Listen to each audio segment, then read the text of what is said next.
Muy buenos días, mi nombre es Marilba Gutiérrez Pérez y hoy le estaremos hablando sobre las mamas y empezamos con la embriología de las mamas. Las mamas están formadas por dos bandas ventrales de ectodermo engrosado que se conocen como rebordes mamarios o líneas lácteas. Son evidentes en la embriología hacia la quinta o sexta semana de desarrollo fetal. Casi todos los mamíferos desarrollan pares de mama a lo largo de estos rebordes que se extienden desde la base de los miembros anteriores hasta la región del miembro caudal. Estos rebordes no son prominentes en la embriología humana, en el embrión humano, perdón, y se desaparecen después de un corto tiempo, excepto a las porciones pequeñas que pueden permanecer en la región pectoral. La yema primaria, a su vez, inicia un desarrollo de 15 a 20 yemas secundarias. A partir de la yema secundaria se desarrollan cordones epiteliales que se extienden hacia el mesénquima circunstante. Las mamas permanecen sin desarrollarse en las mujeres hacia la pubertad y esto surge por la respuesta de esteroides, progesteronas ováricas que inician la proliferación de elementos de tejidos epiteliales y conjuntivos. Aquí podemos ver, continúa, por favor. Continúa. Aquí podemos ver el síndrome de Poylan, que consiste en la hiperplasia o la ausencia total de las mamas. Eso se conoce como un defecto de cartílagos costales o de las costillas. También se conoce como una hipoplasia de tejidos subcutáneos de la pared del abdomen y una branquicindatilia. Continúa. Ah, no, mentira. La sigmastia es una anomalía que rara vez se conoce como una membrana entre las mamas a través de la línea media. Esto es menos frecuente de un 1% en personas lactantes que presentan pezones accesorios como politelia y pueden acompañarse con anomalías en las vías urinarias de agenesia o cáncer renal o anomalía del sistema cardiovascular o otros trastornos. Continúa. Ahora le vamos a hablar sobre la anatomía funcional de las mamas. Esa se entiende en sentido transverso. Es que yo lo estoy diciendo al revés. Okay. Bueno, inicio otra vez. Y se corta ahí. Aquí le estaremos hablando sobre la anatomía funcional de las mamas. Y aquí, en sentido transverso, se extiende entre los bordes externales del esternón hasta las líneas axilares anteriores, la superficie profunda o la porción de la superficie profunda o posterior de las mamas descansa en la fase de los músculos pectoral mayor, serrato mayor, oblicuo mayor abdominal o la extensión superior de la base del recto. Las bolsas retomamarias pueden identificarse en las superficies posteriores y las mamas, se pueden identificar en la superficie posterior de las mamas entre la fascie y el revestimiento y la fascie del pectoral mayor. La cola axilar de Spencer se extienden hacia afuera a través del pliegue axilar anterior. El cuadrante superior externo de las mamas contiene mayor volumen de tejido que otros cuadrantes. Las mamas crecen y aumentan su volumen y su densidad por la estimulación de las hormonas que acompañan en el embarazo o la lactancia. En personas ancianas podemos ver las mamas aplanadas, flácidas y con una disminución del volumen. Continúa. El complejo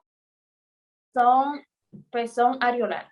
El epitelio del complejo pezón areolar está pigmentado y arrugado de manera variable durante la pubertad. el pigmento se oscurece y el pezón se eleva. Las fibras de células musculares de músculo lisos, situadas en la forma circunferencial del tejido conectivo denso, de manera longitudinal a lo largo del conducto mayor, se extienden hacia arriba del pezón, donde ocasiona una erección del mismo en a diversos estímulos.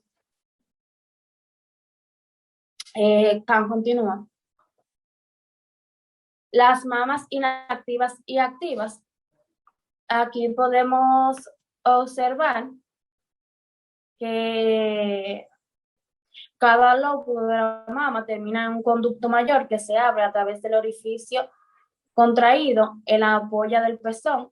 El conjunto, no, perdón, justo abajo del complejo del pezón areolar, cada conducto mayor tiene una porción dilatada, recubierta de epitelio escamoso estratificado. Los conductos mayores están recubiertos por 2 capas de células cuboides,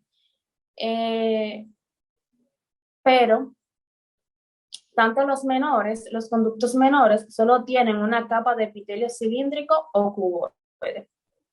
Los conductos menores son similares a un cordón de luces pequeñas que en la fase inicial del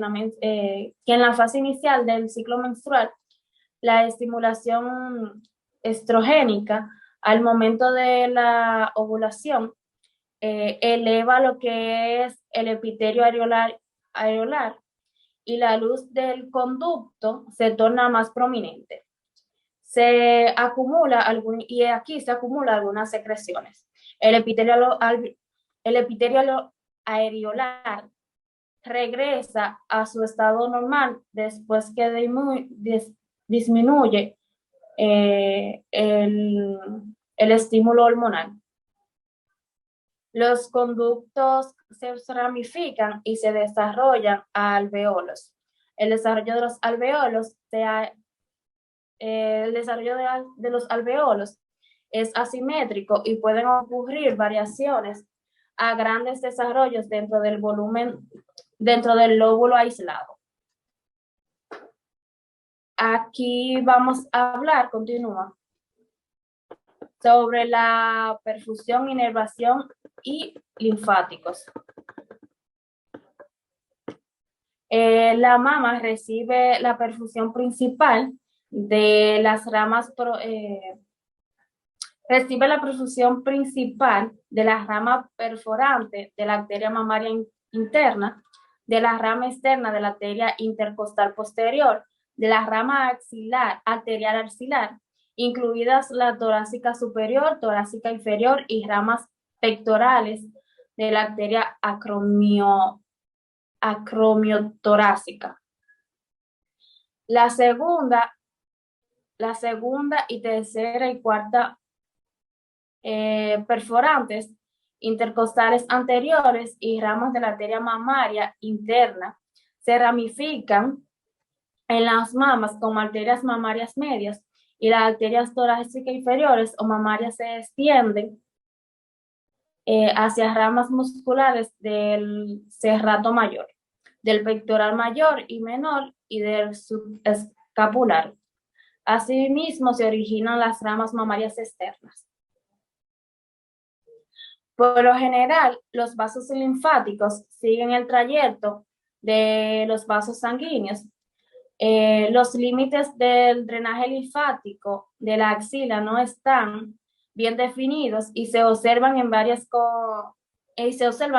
consideraciones o grupos de ganglios linfáticos. Aquí podemos ver 6 grupos de ganglios linfáticos, que son el grupo venoso axilar, grupo mamario externo, grupo escapular y el grupo subescapular, y por último el grupo interpectoral. Estos forman un cuadrante de ganglios linfáticos que están interpuestos entre el pectoral mayor y el interpectoral menor. Reciben la formación directa del drenaje linfático de las mamas, la linfa que pasa a través de los grupos interpectorales de los ganglios linfáticos pasan directo a los grupos centrales y subclaviculares. Los ganglios linfáticos se clasifican a nivel de acuerdo a su relación del músculo, y aquí podemos ver lo que son del drenaje linfático a nivel 2, que comprenden los grupos central o interpectoral, los ganglios linfáticos que se ubican en la parte interna o de arriba del borde superior del músculo pectoral menor, y las linfas a nivel número 5, y que consiste en el grupo subclavicular. El plexo linfático, el plexo de los vasos linfáticos de las mamas surge del tejido conjuntivo interlobular y de los pares de los conductos lactíferos, y se comunica con el plexo subareolar de los vasos linfáticos. Hasta aquí mi exposición. Muchas gracias. Buenas, mi nombre es Emily Ramos. A continuación les estaré hablando sobre los trastornos infecciosos e inflamatorios de la mama. Primero iniciaré explicándole en qué consiste el puerperio. Esta es la nueva etapa que surge justo después del parto hasta que los órganos reproductores de la mujer recuperan la normalidad y aparece la primera menstruación. Y es en esta etapa que hay mayor incidencia de infecciones mamarias. Las infecciones no relacionadas con la lactancia son menos frecuentes, y estas últimas se clasifican en intrínsecas, que son secundarias a alteraciones mamarias, o extrínsecas, que son secundarias a la infección de una estructura subyacente como la piel o la cavidad torácica. Las infecciones bacterianas, los microorganismos que se obtienen con frecuencia en la secreción del pezón, son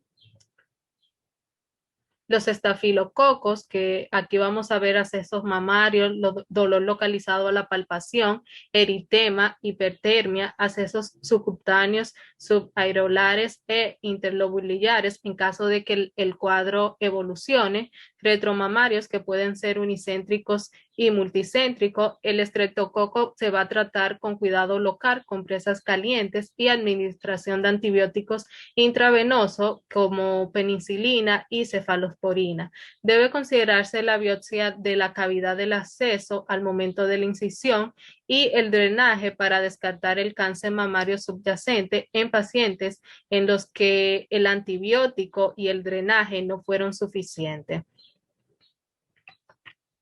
Aquí podemos ver matitis, podemos ver un acceso mamario, y esto es una infección por estafilococo.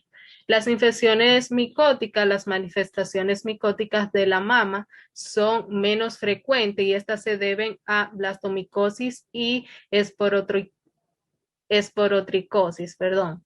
Entonces, los antimicóticos se administran para el tratamiento de infecciones sistémicas, es decir, no cutáneas, aunque este tratamiento no suele evitar la práctica de una intervención quirúrgica. En ocasiones quizás se requiera de un drenaje, de un acceso o incluso una mastectomía parcial para erradicar una infección micótica que es persistente. La afectación de la piel de la mama por Candida albicans presenta con lesiones eritematosas, escamosa de los pliegues inframamarios o axilares. Aquí podemos ver cómo toda esta zona se encuentra irritada. La hidradenitis supurativa del complejo areola-pezón o de la axila es un procedimiento inflamatorio crónico que se origina en las glándulas areolares accesorias de Montgomery o en las glándulas sebáceas axilares. Las mujeres con un acné crónico son más predisponentes a presentarlo.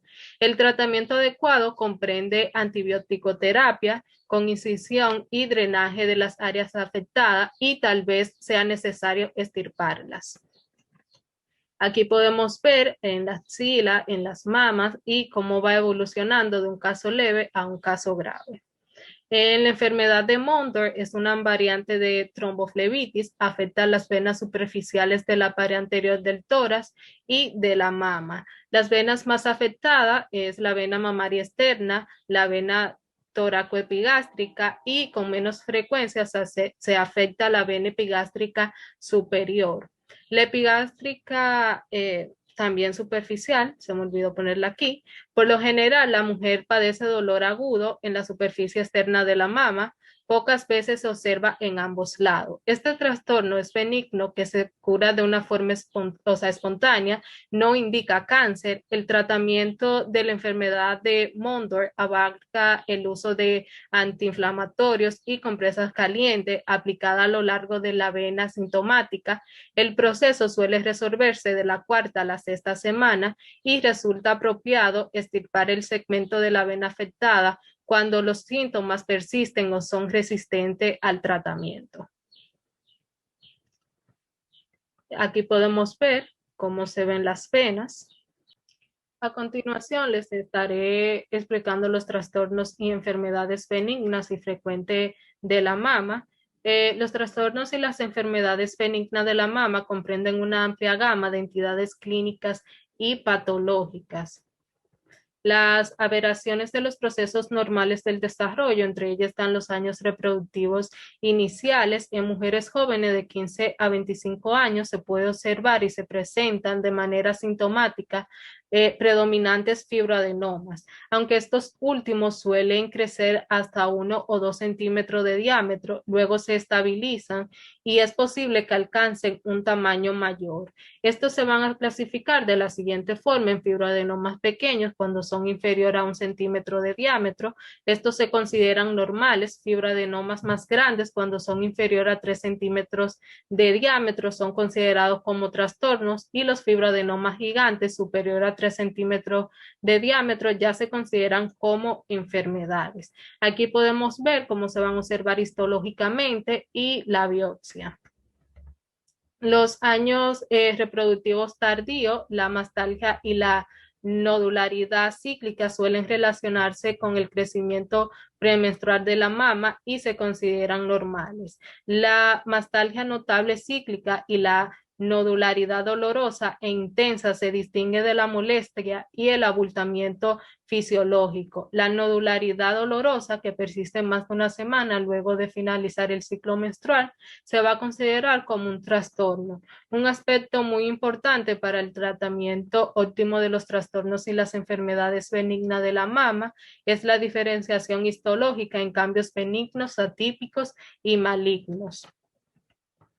Estos se van a clasificar por un sistema que fue creado por PACE y separa los diversos tipos de trastornos de enfermedades benignas de la mama en 3 grupos. En trastornos no proliferativos de la mama, que estos representan un 70%, están los quistes y metaplasia apócrina, ectasia ductal, hiperplasia epitelial ductal leve, las calcificaciones y fibroadenomas y lesiones relacionadas. Los trastornos proliferativos de la mama sin atipia, adenocitis esclerosantes, lesiones esclerosantes radiales y complejas, hiperplasia epitelial ductal y los papilomas intraductales. Y por último, las lesiones proliferativas atípicas, la hiperplasia lobilillar atípica e hiperplasia ductal atípica.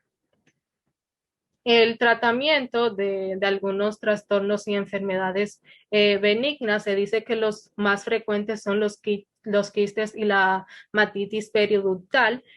Los quistes, como la biopsia con aguja de las tumoraciones mamarias, puede producir artefactos que dificultan más la mamografía.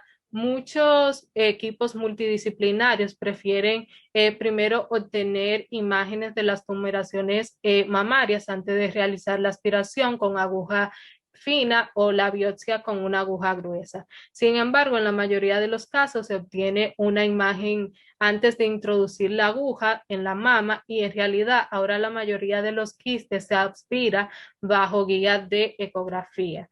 Los fibroadenomas, casi todos los fibroadenomas desaparecen en forma espontánea y quizá antes de que se lleguen a diagnosticar, por lo que una conducta más conservadora resulta razonable. El examen cuidadoso mediante ecografía con biopsia con aguja gruesa proporciona un diagnóstico muy preciso. La matitis periductal, las masas dolorosas y sensibles atrás del complejo pezón-areola, se aspira con una aguja número 21 y una jeringa de 10 mililitros. Cualquier líquido que se obtiene se envía para realizar un cultivo en un medio de transporte apropiado para detectar si se encuentran microorganismos anaerobios. Cuando se observa pus, se inicia la administración de metronidazol y diclosaciclina. En tanto, se esperan los resultados del cultivo. La inversión del pezón, más mujeres solicitan que se corrija la inversión congénita del pezón que las que solicitan la corrección de una inversión del pezón secundaria a ectasia ductal.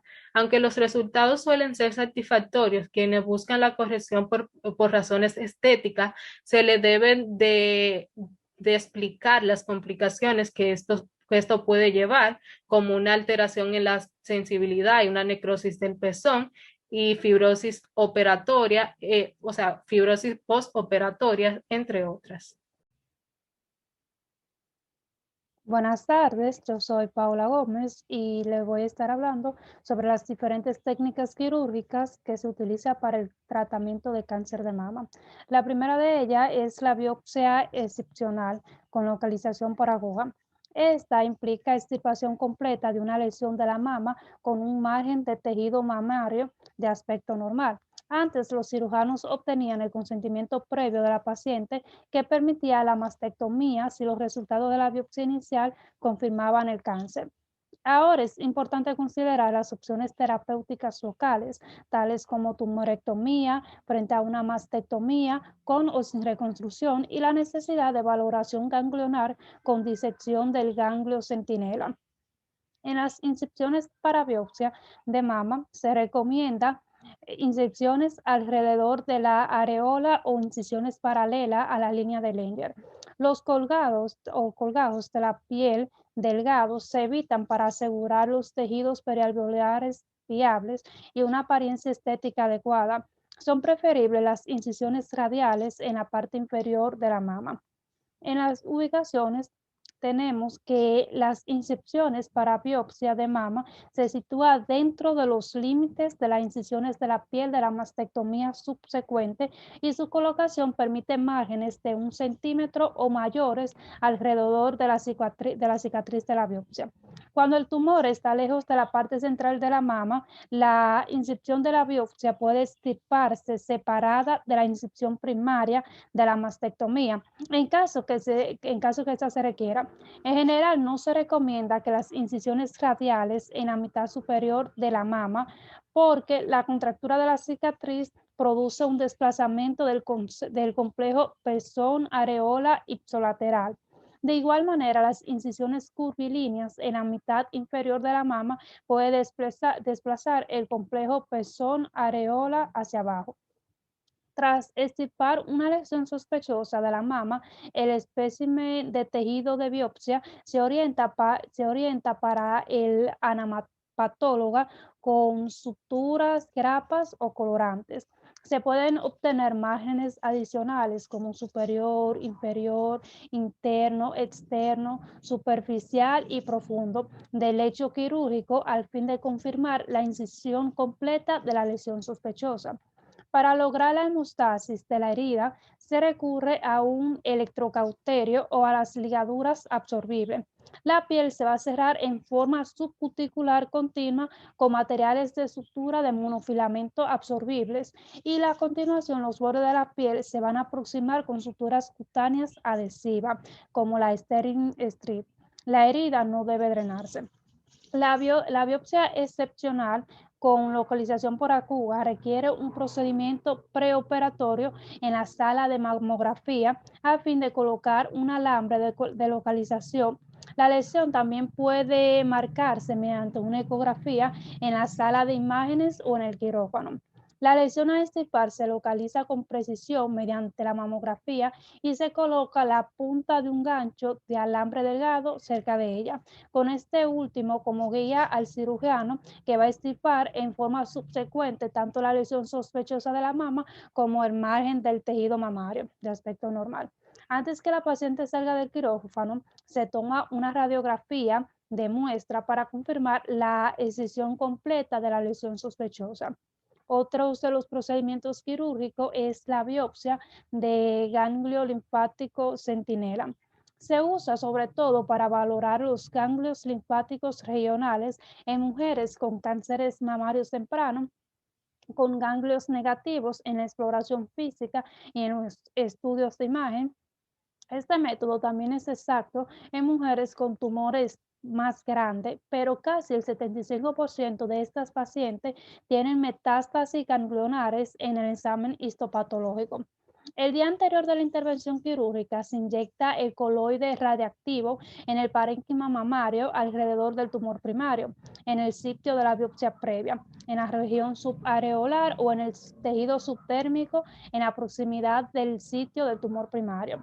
Aquí se va a utilizar una aguja calibre 25, se va a inyectar 0.5 de curio de coloide de azufre marcado con 0.2 microgramos de tecnecio.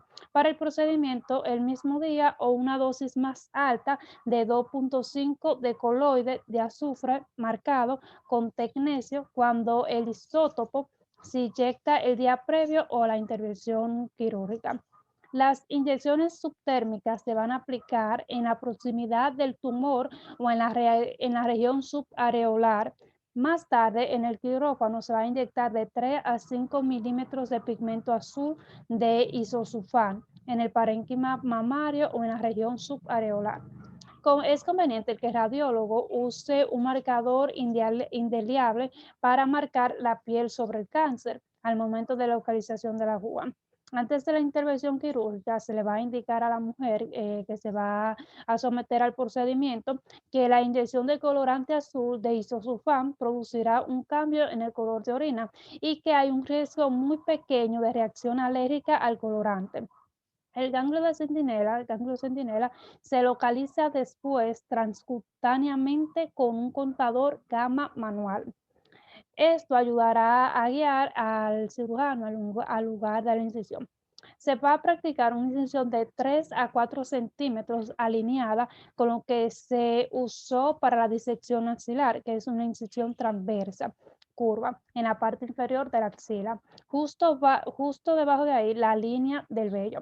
Después de disecar el tejido subcutáneo, el cirujano diseca a través de la fascia axilar con la idea de identificar los vasos linfáticos azules.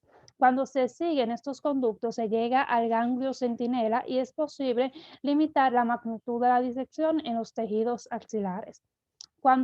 Cuando antes de extirpar el ganglio linfático centinela, se obtiene un recuento de radioactividad in vivo durante 10 segundos y luego de extirparlo se obtiene otra radioactividad de 10 segundos. El ganglio linfático se envía a anapatología para análisis mediante cortes permanentes y por congelación. Los efectos inmediatos de la disección sola del ganglio de centinela incluye infección en la herida, seroma axilar, incluye incluye a pacientes que refería a parestesia, disminución en la aptitud del movimiento de la extremidad superior y un aumento en el perímetro de vaso de mayor de 2 centímetros en el lado afectado, que se consideraba un linfedema. Entonces, en pacientes más jóvenes tuvieron mayor probabilidad de presentar parestesia, mientras a las que incrementaban con la edad y masa corporal eran más prediactivos al linfedema. Otra de las técnicas quirúrgicas es la conservación de la mama. La conservación mamaria implica resección del tumor primario con un margen de tejido primario mamario de apariencia normal. También incluye radioterapia complementaria y valoración del estado de los ganglios linfáticos regionales. La resección de cáncer de mama primario se denomina mastectomía segmentaria, también tumorectomía, mastectomía parcial, excepción local amplia y también se le denomina tilectomía. Para muchas mujeres con cáncer en el estadio 1 o 2, el tratamiento con conservación de mama es preferible a la mastectomía total. Eso es porque la primera acompaña a índices de supervivencia equivalente a los obtenidos después de la mastectomía en el tiempo que conserva la mama. En la actualidad, la cirugía de conservación de mama es el tratamiento estándar para pacientes con cáncer de mama invasivo en estadio 0, 1 y 2. Cuando se practica una tumorectomía, se hace una incisión curvilínea concéntrica al complejo pezón-areola en la piel, que se encuentra sobre el sitio del cáncer. Cuando la lesión está en la parte superior de la mama, se puede aplicar esto. Se prefiere incisiones radiales cuando el tumor está en la parte inferior. Casi siempre se elimina la piel que abarca cualquier sitio de la biopsia previa, pero por los demás no es necesaria la incisión cutánea, a menos que haya un compromiso directo de la piel. Esto se va a ver generalmente en tumores primarios. Entonces, también está la mastectomía y disección axilar. Esta es una mastectomía ahorradora de piel, elimina todo el tejido mamario, el complejo pezón-areola y las cicatrices de cualquier biopsia previa. Entre los tipos de mastectomía está la total simple, sin conservar la piel. Esta elimina todo el tejido mamario, el complejo pezón-areola y la piel. También está la mastectomía simple extendida, se va a extirpar todo el tejido mamario, el complejo pezón-areola, la piel y los ganglios linfáticos axilares a nivel 1. La mastectomía radical modificada elimina todo el tejido mamario complejo, el complejo pezón-areola, la piel, los ganglios linfáticos axilares y lo que están a niveles 1 y 2. La mastectomía radical de Hansel, que es esta que está por aquí, elimina todo el tejido mamario, la piel, el complejo pezón-areola, los músculos pectorales mayor y menor, así como los ganglios linfáticos axilares de nivel 1, 2 y 3. La complicación más frecuente de la mastectomía y la disección de ganglios linfáticos axilares son los seromas abajo de los colgajos de piel en la axila, que ocurre casi en el 30% de los casos. El drenaje por aspiración con sistema cerrado tiene altas posibilidades de disminuir este tipo de complicación. Además, se va a mantener los catéteres de la herida hasta que el drenaje disminuya.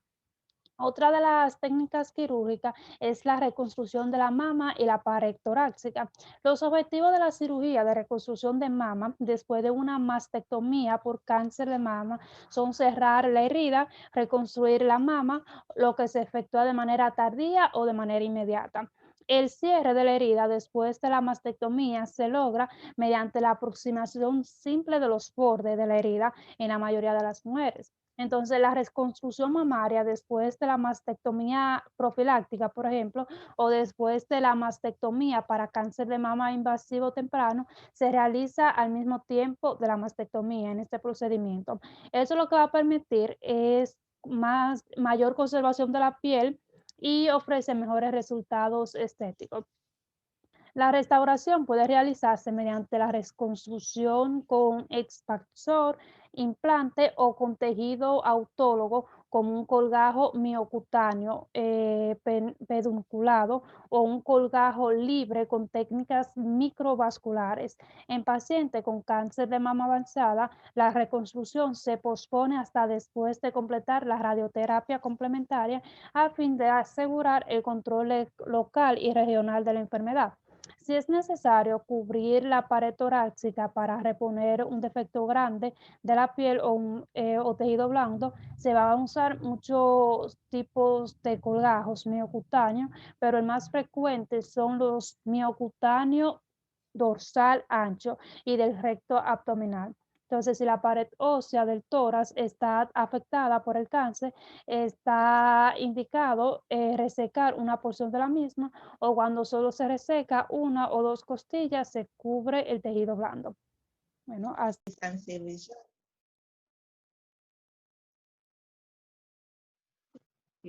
Les voy a hablar de factores de riesgo para cáncer de mama. Siguiente.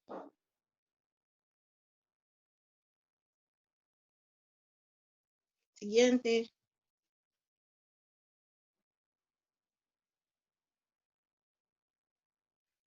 Factores de riesgo hormonales. El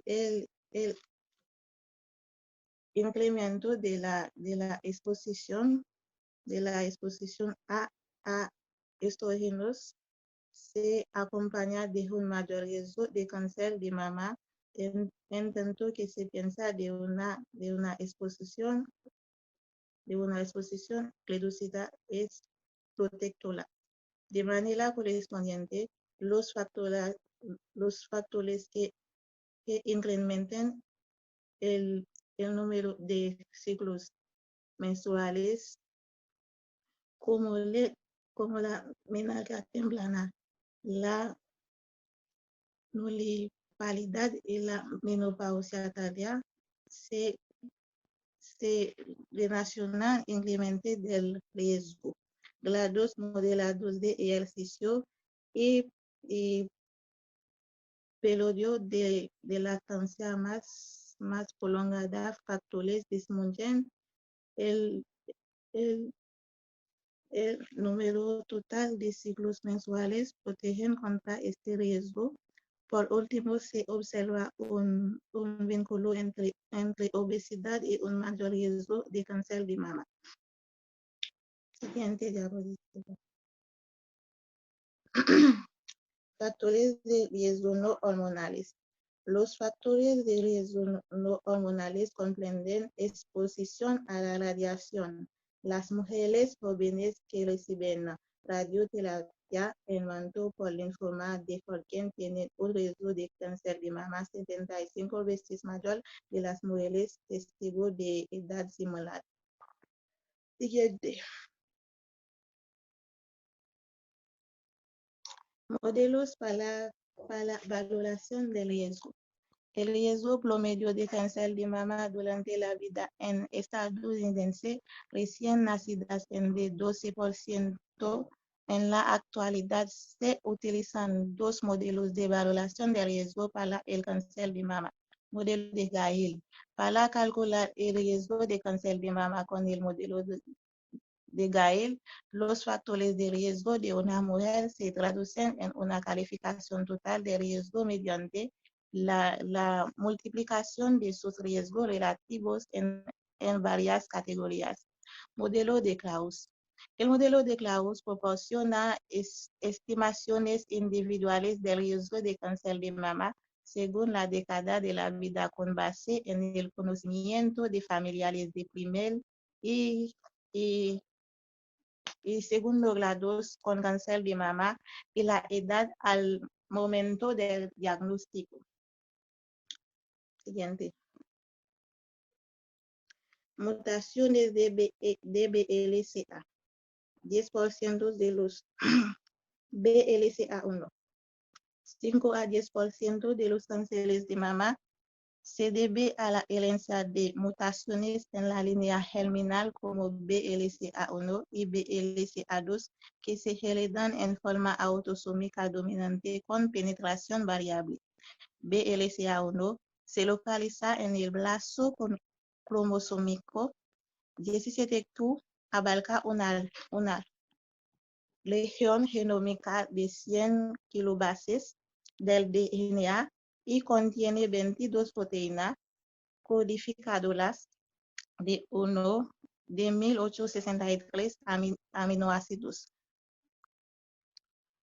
Tanto pierden ambos de los de cada gen para que inicie el cáncer. Los datos acumulados desde que el gen BLCA1 se aisló sugieren participación en la transcripción, el control del ciclo celular y las vías de reparación del DNA dañado. Se han identificado más de 500 variaciones de secuencia de BLCA1. Siguiente. BLCA2 se localiza en el cromosoma 13Q y abarca una región genómica de alrededor de 70 kilobases de DNA. La región codificante de 11.2 kilobases contiene 26 exones de codificación. Codifica una proteína de 3.418 aminoácidos. El gen BLCA2 no es homólogo con ningún descriptor y la proteína contiene denominios funcionales no definidos con anterioridad. Siguiente. Identificación de portadores de una mutación de BLCA. La identificación del riesgo hereditario de cáncer de mama es un proceso de 4 pasos. Obtención de un antecedente familiar de múltiples generaciones completo, estimulación de lo apropiado de las pruebas genéticas para un individuo en particular, asesoría del paciente, interpretación de los resultados de los estudios. Siguiente. Pruebas para la mutación de BLCA. La prueba disponible en clínica para analizar una mutación de BLCA es el análisis de secuencia génica. Una prueba positiva es la que muestra la presencia de una mutación de BLCA que interfiere en la traducción o la función de la proteína BLCA. Un resultado negativo de la prueba se interpreta de acuerdo con el antecedente personal y familiar del individuo, en especial en lo que se refiere a la identificación previa de una mutación en la familia, en cuyo caso, por lo general, la mujer se estudia solo para esa mutación específica. Siguiente. Prevención del cáncer en portadores de una mutación de BLCA.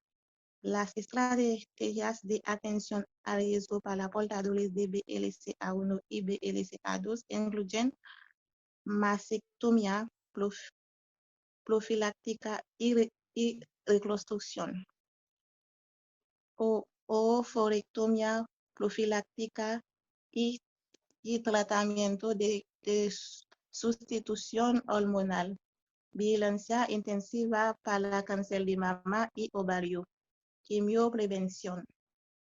Siguiente. Epidemiología y evolución del cáncer de mama. El de mama es el cáncer específico de sitio más frecuente en mujeres y la principal causa de muerte por cáncer en las mayores de 20 a 59 años de edad. Representa 26% de todos los cánceres en mujeres y causa 15% de la mortalidad relacionada con cáncer en mujeres. Se predijo que en Estados Unidos se diagnosticarían cerca de 182 460 cánceres de mama invasivos en mujeres 2008 y 40.480 de las diagnosticadas morirían por dicho cáncer. El cáncer de mama fue la principal causa de mortalidad por cáncer en mujeres hasta 1987, cuando el cáncer de pulmón lo excedió. Gracias.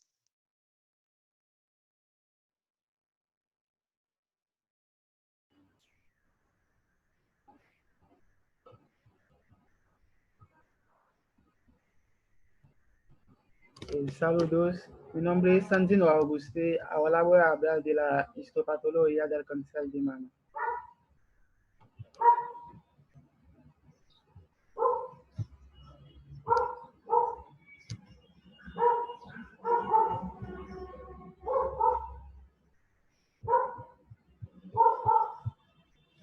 Carcinoma in situ. Las células cancerosas se clasifican en in situ o invasivas según invadan o no a través de la membrana basal. La descripción original del brote del cáncer de mama in situ resaltó la ausencia de invasión de células en el estroma secundante y su circunscripción dentro de los límites ductales y alveolares naturales. Como las áreas de invasión pueden ser diminutas, el diagnóstico preciso de cáncer in situ demanda el análisis de múltiples cortes microscópicos para excluir la invasión. En 1941, Ford y Stewart publicaron una destacada descripción del carcinoma lobular in situ que lo distinguía del carcinoma ductal in situ. A finales de la década de 1960, Gallagher y Martin dieron a conocer su estudio de cortes totales de mama y describieron una progresión gradual del tejido mamario benigno a cáncer in situ y después a cáncer invasivo. Acuñaron el término cáncer de mama mínimo y destacaron la importancia de la detección temprana.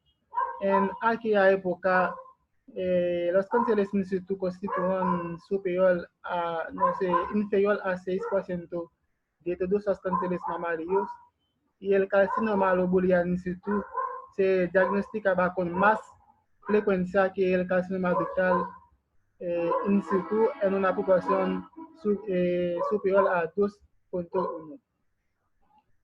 En la actualidad, se reconoce que cada tipo de cáncer de mama mínimo tiene una conducta clínica y biológica precisa. Antes del uso amplio de la mamografía, el cáncer de mama se diagnosticaba mediante un examen físico.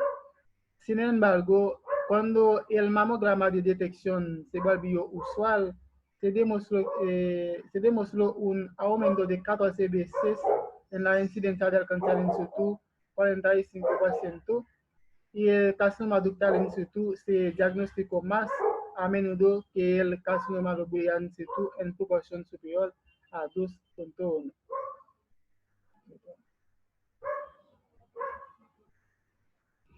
Carcinoma lobular in situ. El carcinoma lobular in situ se origina en las unidades lobulares de los conductos terminales y solo se desarrolla en la mama femenina. Se caracteriza por distensión y deformación de las unidades lobulares del conducto terminal por células cancerosas que son grandes para mantener una relación nuclear citoplásmica normal.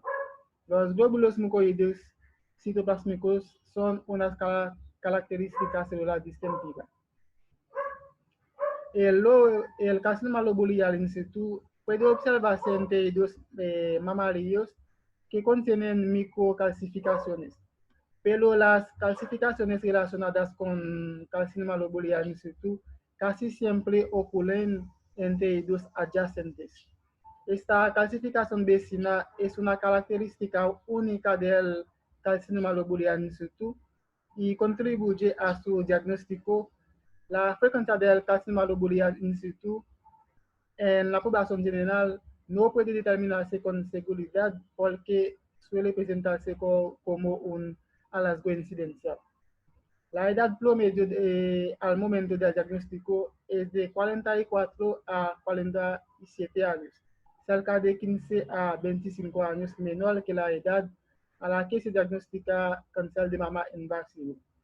El carcinoma lobular in situ tiene una predilección racial precisa y se observa con una frecuencia 12 veces mayor en mujeres caucásicas que en mujeres de raza negra.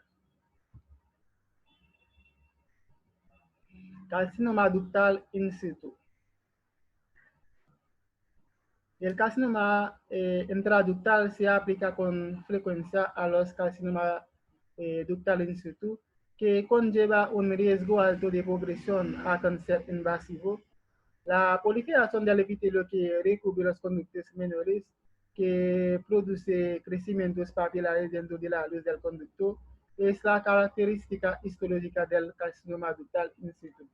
Si bien el carcinoma ductal in situ se observa de manera predominante en la mama femenina, constituye el 5% de los cánceres de mama en varones.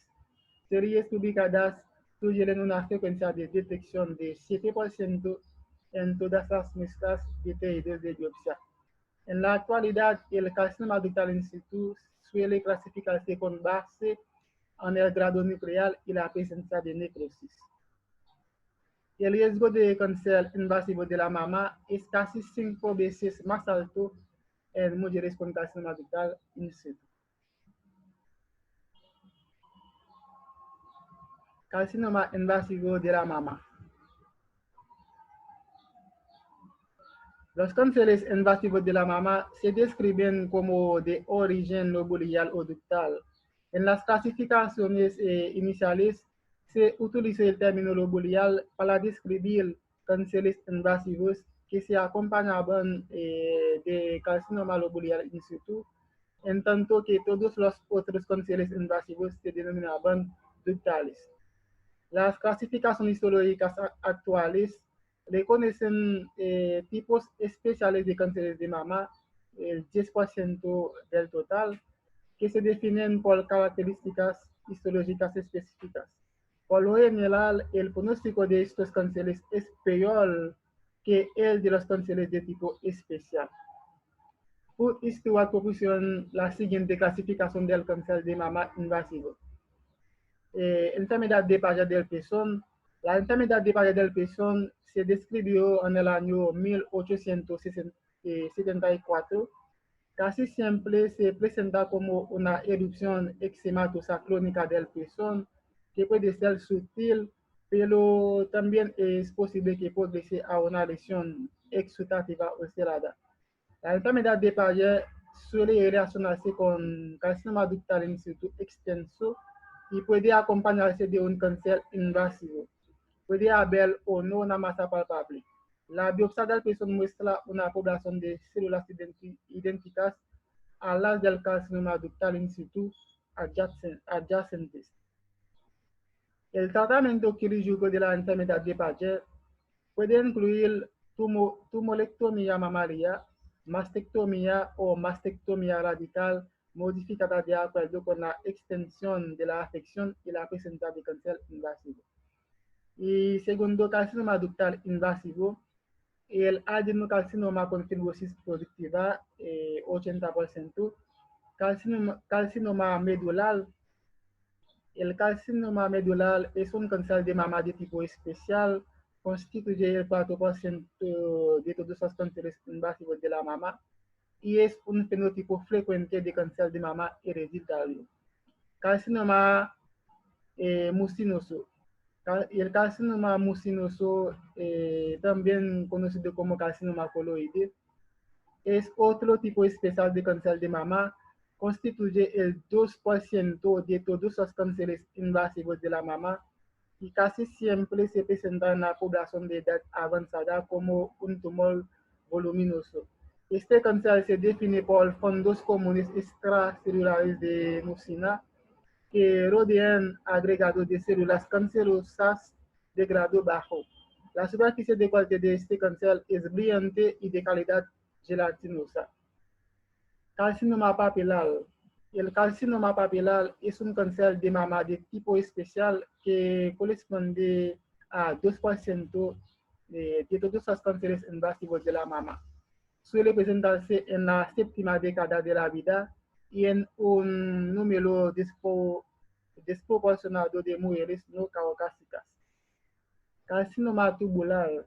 El carcinoma tubular es otro cáncer de mama de tipo especial y origina el 2% de todos los cánceres invasivos de la mama.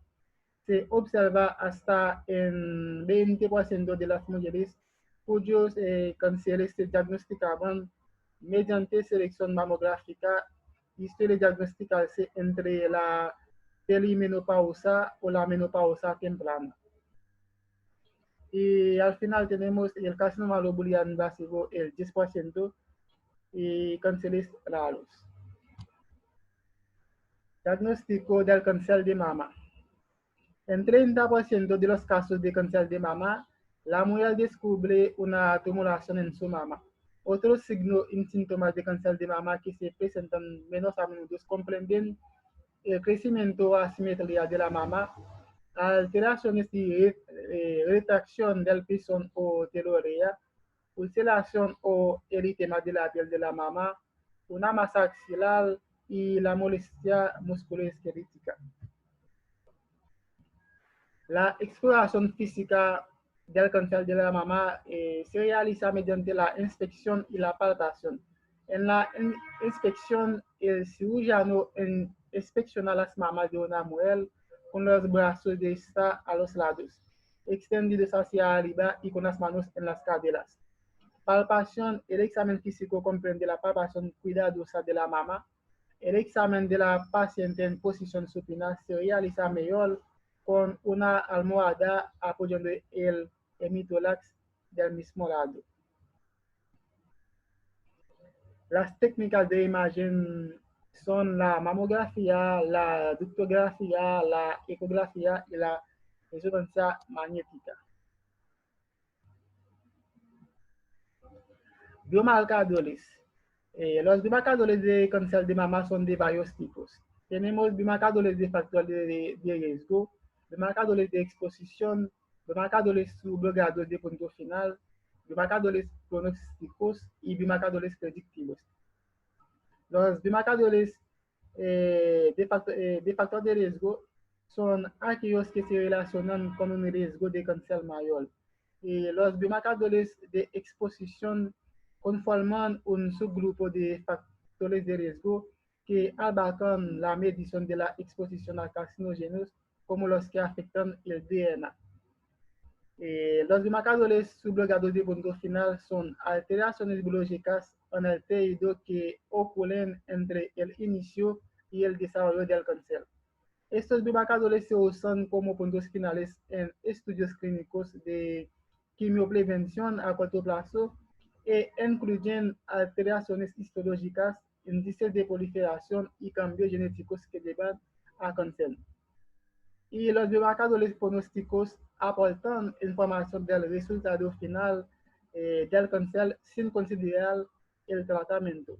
Los biomarcadores predictivos informan respecto de la respuesta al manejo.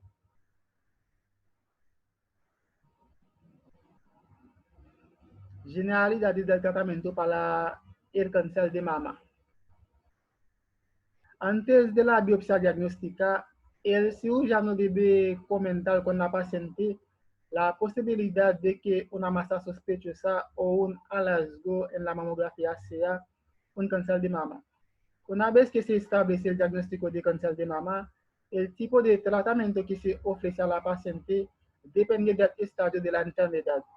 Antes de iniciar el tratamiento, la paciente y el cirujano deben compartir una perspectiva clara respecto al curso del manejo planeado. Cáncer de mama in situ estadio 0. Tanto el carcinoma lobular in situ como el carcinoma ductal in situ pueden ser difíciles de diferenciar de una hiperplasia típica o de cánceres con invasión temprana. En todos los casos se requiere una revisión anatomopatológica experta. Se practica una mamografía bilateral para determinar la extensión del cáncer in situ y excluir un segundo cáncer. Como el carcinoma lobular in situ se considera un marcador de riesgo mayor en lugar de un precursor inevitable de enfermedad invasiva, su tratamiento actual consiste en observación, quimioprevención con tamoxifen y mastectomía total bilateral. Cáncer de mama invasivo temprano, estadios 1, 2A o 2B. La quimioterapia adyuvante para pacientes con cáncer de mama invasivo temprano Se consideran todas las mujeres con ganglios linfáticos positivos. Todas aquellas cuyo tumor primario mida superior a 1 centímetro y en las que tienen un tumor superior a solo 0.5 centímetros sin ganglios linfáticos, pero con factores pronósticos adversos. El tratamiento con tamoxifen es una consideración en mujeres positivas a receptor hormonal con cánceres superior a 1 centímetro. Las contraindicaciones relativas para el tratamiento de conservación de la mama incluyen la radioterapia previa de la mama o la pared torácica, márgenes quirúrgicos afectados o estado del margen desconocidos después de una nueva excisión, enfermedad multicéntrica, esclerodermia o lupus eritematoso.